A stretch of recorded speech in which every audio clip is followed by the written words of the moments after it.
18 సంవత్సరాలు అనన్యంగా మహర్షివారిని సేవించిన అంకిత శిష్యురాలు శ్రీమతి ఎం. గోదావరి గారు ఆగస్టు 9, 2026న అనారోగ్యంతో శివైక్యం చెందారు.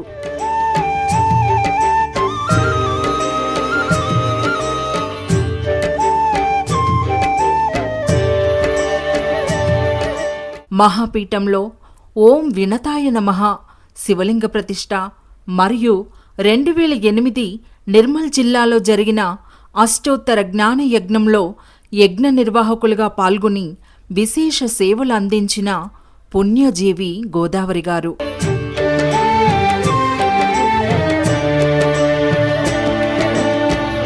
ఈ జీవితము నాటకము, జీవితము నాటకము,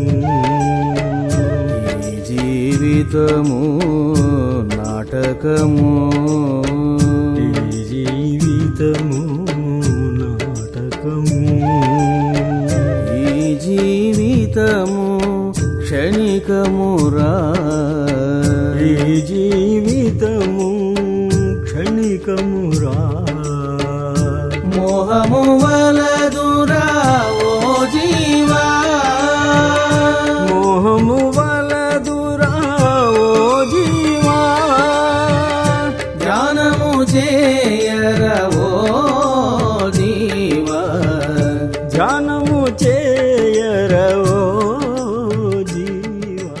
పరమ గురువు సాయినాథుల గారికి, స్వామీజీ గారికి నా హృదయపూర్వక పాదాభివందనాలు. నా పేరు గోదావరి. నేను నిర్మల్ నుండి వచ్చాను. ఉపాధ్యాయునిగా పనిచేస్తున్నాను. నాకు స్వామీజీ ఓంకారం చెప్పినప్పుడు ఓంకారము స్టార్ట్ అవ్వగానే నా ఒళ్ళంతా కూడా వణికిపోతూ శ్వాస, గుండె వేగం పెరిగింది. అప్పుడు అనుకోకుండా నాకు కళ్ళ వెంబటి నీళ్ళు వస్తూ వెక్కి వెక్కి ఏడవడం జరిగింది. తర్వాత నా తల, చేతులు అన్నీ కూడా, శరీరం అంతా కూడా బరువైపోయింది. స్వామి వారు తలపై చేయి పెట్టినప్పుడు అది తల మాత్రమే తేలికైంది. అప్పుడు ఒక జ్యోతి వచ్చి వెంటనే మాయమైపోయింది. తర్వాత ధ్యానంలో ఉండి నాకు మా గురువైనటువంటి గురువు కనపడడం లేదు. మరి సాయినాథుల వారు కూడా నాకు దర్శనం ఇవ్వడం లేదు అని అనుకుంటున్నప్పుడు నాకు అంతా శూన్యం ఏర్పడ్డది. మొత్తం బ్లాక్ అయిపోయింది. తర్వాత కొండలు, కోనలు, చెట్లు, గుట్టలు, అటువంటి ప్రకృతి సౌందర్యాన్ని నేను దర్శించుకున్నాను. తర్వాత రెండవసారి స్వామీజీ వచ్చి తలపై చేతు పెట్టగానే నాకు గోల్డ్ కలర్ ఒక రింగు కనపడి అది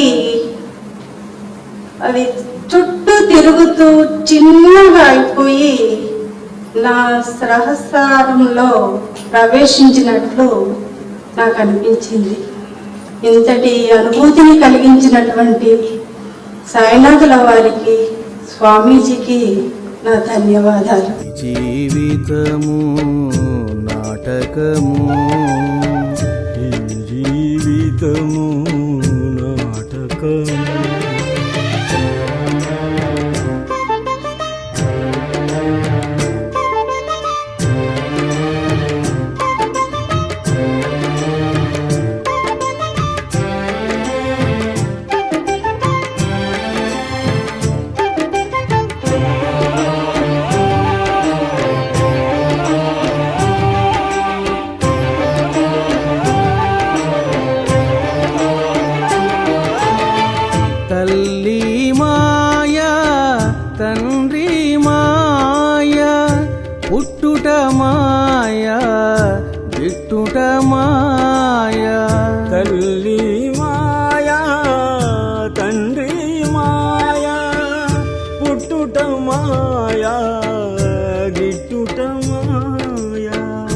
సుఖము మాయ దుఃఖము మాయ నీవే మాయ నీది మాయ.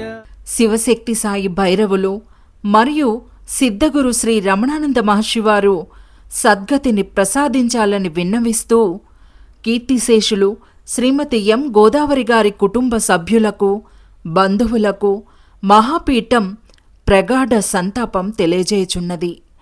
చేసుకున్నవాడికి చేసుకున్నంత మహదేవా. సుఖము మాయ దుఃఖము మాయ నీవే మాయ